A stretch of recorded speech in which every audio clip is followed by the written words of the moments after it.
7월 6일 토요일 오후 6시입니다. 날씨가 아주 쾌청한 하루였습니다. 지금 이 시간에는 해가 넘어가면서 제 바로 앞에 마주보고 있는 건물이 초등학교가 하나 있는데, 이 초등학교 건물 벽에 가려져 가지고 해가 가려져 가지고 적당히 바람도 시원하고 아주 좋은 시간대입니다. 그래서 바깥에서 한번 촬영을 해보고 있습니다. 한국인들의 그 현대판 항일 독립운동이 한참 유행인 요즘입니다. 그 중에서도 가장 유행인 거는 독도에 가가지고 태극기를 흔들고 인증샷을 찍는 겁니다. 이게 한번 보여드릴까요? 여러 가지가 있었는데, 제가 갖고 있는 경북대, 전북대, 전남대 등 4개 거점 공립대 학생들 160명이 참가했다, 뭐 이렇게요. 국토 탐방단이래요. 이렇게.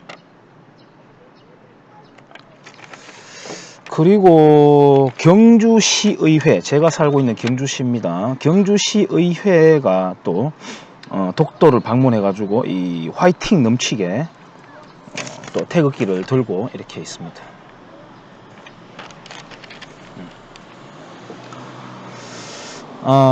갓건 떨어뜨리기 전략이라고 혹시 들어보셨나요?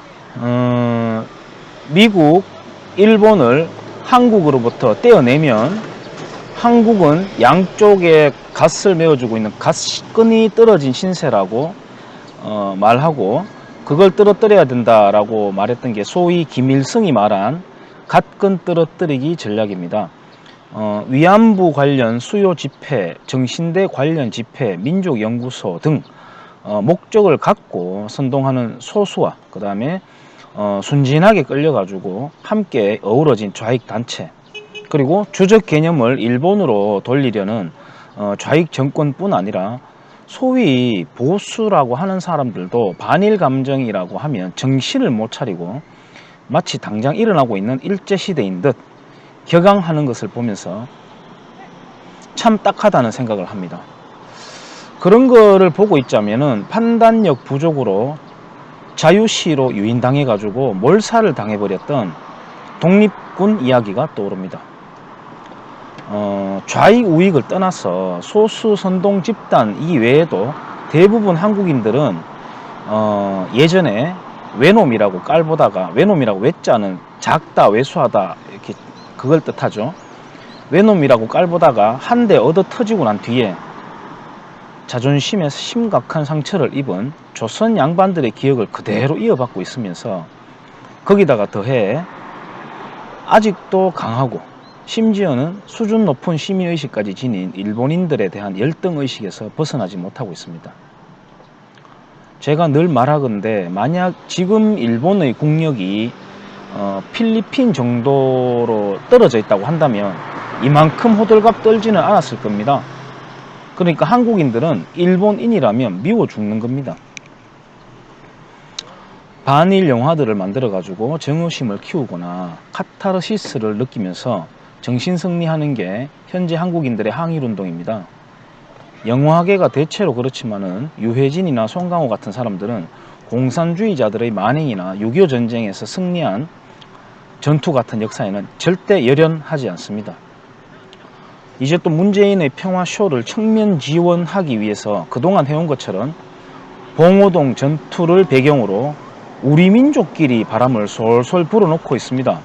아마도 이념이 아닌 우리끼리 싸우지 말자라고 하는 그 자유시에 세워져 있는 비석에 세워져 있는 그 글귀처럼 아주 사악하고 촌스러운 민족파리를 할 것입니다. 정작 자유시 참변과 공산주의자들의 만행은 얼렁뚱땅 넘어가려고 할 것이고, 제가 아직 그 영화는 안 봤지만은 그동안에 좌경화된 영화계 버릇을 보면은 뻔한 기획 의도라는 합리적 의심입니다. 그거는 영화 보고 나서 다시 거론하기로 하고요. 자, 그렇다면 어떻게 해야 일본을 이길 수 있을까요? 한일 축구 경기 보면서 죽여버려, 다리 분질러버려 라고 응원하면 이길 수 있을까요? 아니면은 쪽발이 새끼들이라고 비하하면서 저놈들은 안 돼 라고 일단 말부터 던진 뒤에 국화와 칼이라는 책 정도 인용해서 소위 식자라고 하는 사람들이. 일본인들은 돌아서면 뒤에서 칼 꽂는 놈들이라고 대충 얼버무리면서 마무리하기 일수인 정도의 수준입니다. 심지어는 이어령 전 장관조차도 축소지향의 일본인이라는 책을 냈는데 참 기가 막히고 어이가 없는 책입니다. 탈아입구라는 국가적인 모토를 내걸고 아시아에서 벗어나서 서양 문명을 적극적으로 받아들이고 대양 해양을 지향해온 일본을 두고 축소지향이라고 하니까 참으로 어이없는 평가 아닌가요? 얼마 전에 경기도 의회에서 기획했던 일본 전범기업 상품에 불매운동 딱지 붙이자고 하는 발상은 또 얼마나 코믹스러운가요? 웃기는 거는 그 사람들은 전범국인 중국과 북한에 대해서는 절대 입을 못 댄다는 겁니다. 물론 그게 그들의 정체이기도 하지만요. 조선시대에 대해서는 배울 교훈만을 찾을 것이지 대한민국 국민이 조선 백성인 듯 빙의되어 가지고 살아갈 이유는 없다는 게 저희 지론이지만 꼭 굳이 갖다 붙여 가지고 해석하자면 한반도인들은 일본을 이긴 적이 없습니다. 스시마 정벌은 어이없이 패퇴했고 명나라와 일본의 조선 분할 전쟁이었던 임진왜란에서는 오합지졸 군기강의 수준을 여과 없이 드러냈으며 한일 합방은 싸움 한번 제대로 해보지 못하고 나라를 내줬습니다. 여기에서 하나 짚을 거는 흔히들 말하길 한반도는 늘 일본으로부터 시달림을 당했다고 하는데 신라의 해적들이 일본을 너무나도 괴롭히니까 일본에서 자생적으로 만들어진 게 사무라이입니다. 즉 신라의 해적의 시달림 때문에 만들어진 사무라이가 계급층이 되고 훗날 조선을 쳐들어올 때 핵심 주력이 되었으니까 역사의 역설이라고 하겠죠. 이 땅에 가장 자랑스럽고 승리한 전투는 비록 자유우방국의 도움을 받기는 했지만 우리 손으로 직접 참가하고 피 흘려서 자유를 지켜낸 자랑스러운 싸움인 6.25 전쟁입니다. 한국인들은 안타깝지만 지금으로서는 일본을 이길 수 없습니다. 경제력으로든 군사력으로든 외교력으로든 안타깝지만 그게 현실입니다. 그 중에서도 특히 시민의식에 있어서는 일본을 이기지 못합니다.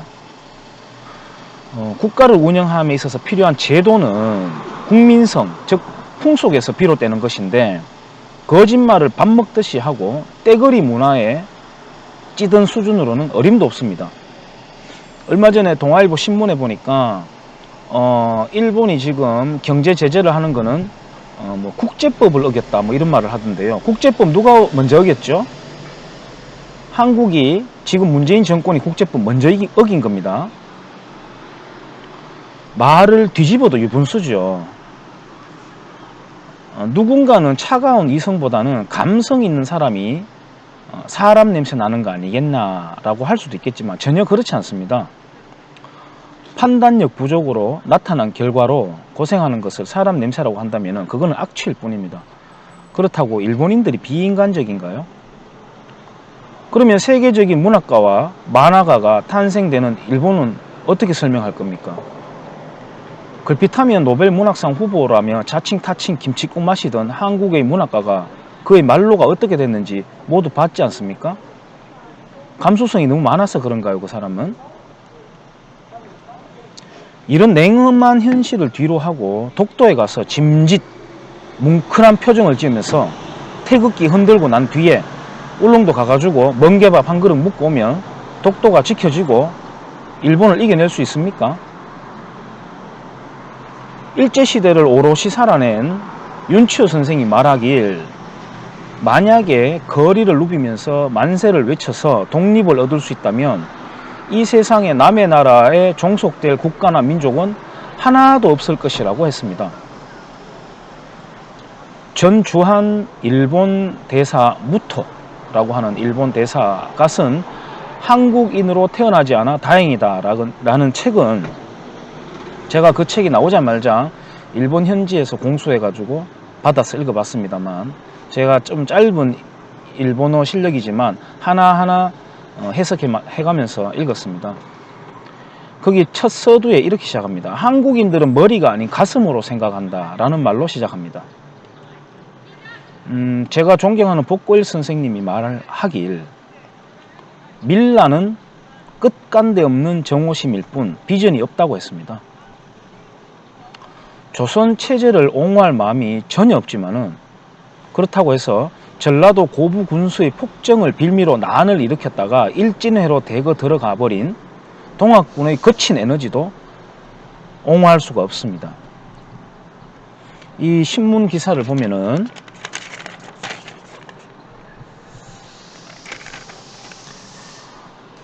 8대 경주시의회 개원 1주년 기념 독도 수호 결의. 개원 1주년의 기념을 독도 수호하고 무슨 상관이 있는지 모르겠습니다만 간단하게 한번 보겠습니다. 경주시의회는 지난 30일 울릉도 및 독도에서 의원, 직원, 탈북민과 함께 독도 수호 결의 대회를 가졌다. 이번 행사는 제8대 경주시의회 개원 1주년을 맞아 울릉군 의회를 방문해 지방의회 간 협력을 강화하고 더욱 발전된 의회를 만들기 위함은 물론 의원 상호 간 소통과 화합의 일환으로 마련됐다. 자기들 그 시의원 당선된 1주년을 자축한 행사였네요. 근데 탈북민을 함께 가려면은 통일전망대 가가지고 김정은 정권 규탄 대회를 열어야 되지 않나요? 그게 더 맞지 않나요? 그리고 경주시의회 윤병길 의장은 일본의 독도 도발 행동은 대한민국의 영토 주권을 부정하는 명백한 침략 행위이다 라면서 일본 정부의 역사 교과서 왜곡과 독도 영유권 주장은 미래지향적인 한일 관계의 발전에 걸림돌이 되고 있다 라고 하면서 아주 준엄하고 진지하게 발언을 했네요. 현재 좌익 정권의 교과서 왜곡 실태에 대해서는 어떻게 생각하나요?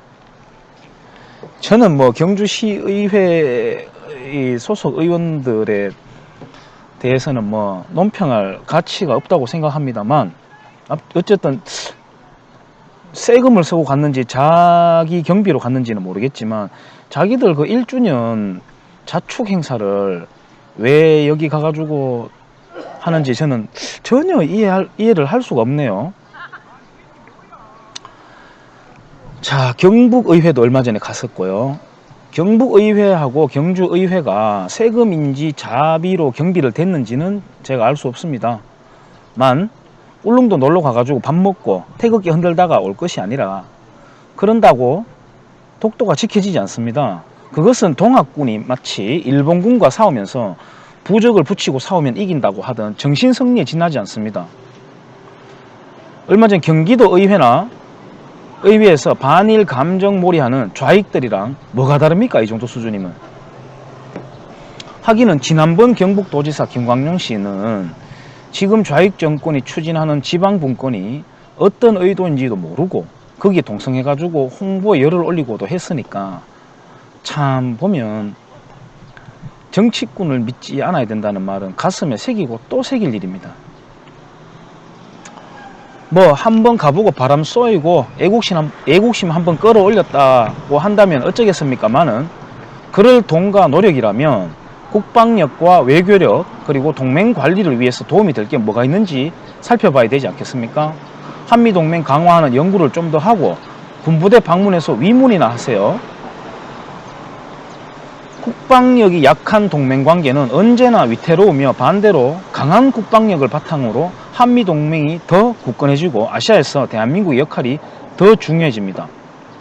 그동안 제가 나름대로 살펴본 바 제 예상이 맞다면 뭐 물론 그렇게 되기를 간절하게 기도하기도 하는데 중국이 붕괴되거나 붕괴까지는 아니더라도 균열이 일어나고 나면 또 북한과의 통일까지는 당장이 어렵다고 한다면 북한의 자유민주 체제가 자리 잡게 되고 그런 시점이 되면 우리는 간도를 말해야 됩니다. 간도. 아니 지금부터 말해야 됩니다. 독도 이야기하는 정성 10%만이라도 간도를 말해야 됩니다. 그리고 간도를 넘어서 만주를 말해야 됩니다. 중국 약화와 북한 자유화 그리고 간도 논쟁이 솔솔 나오면 미국은 대아시아 정책상 한국의 간도 영유권 주장에 힘을 실어줄지도 모릅니다. 현재 대한민국 지도가 꼭 영원히 이 모양대로 있어야 된다는 법이라도 있습니까? 지도의 모양이요. 고토회복이니 고구려의 기상이니 말만 떠들지 말고, 문재인 씨가 얼마 전에 뭐 상상력 어쩌고 저쩌고 하던데, 그 문재인 씨 말 맞다나 우리도 상상력 한번 키워봐야 되지 않겠어요? 독도는 국제법상 섬이 아니고 락입니다. 그러나 그것은 한국인의 자존심입니다. 섬이니 락이니 따지기 전에. 그러니까 당연히 지켜져야 하는 것은 맞습니다. 그러나 그것은 당장 기습 점거 당하는 거 아니니까 좌익들이 저거 물어라고 던지는 개벽따기입니다. 그거 묻고 따라다니느라고 애먹지 말고 반중 친미 친일 해야 됩니다. 지금. 그리고 간도와 만주 또 넘어가서 연해주를 이야기해 봅시다. 얼마나 가슴 벅차오르는 이야기입니까? 눈을 저 위로 서북으로 뜨고 스케일 좀 키워봅시다.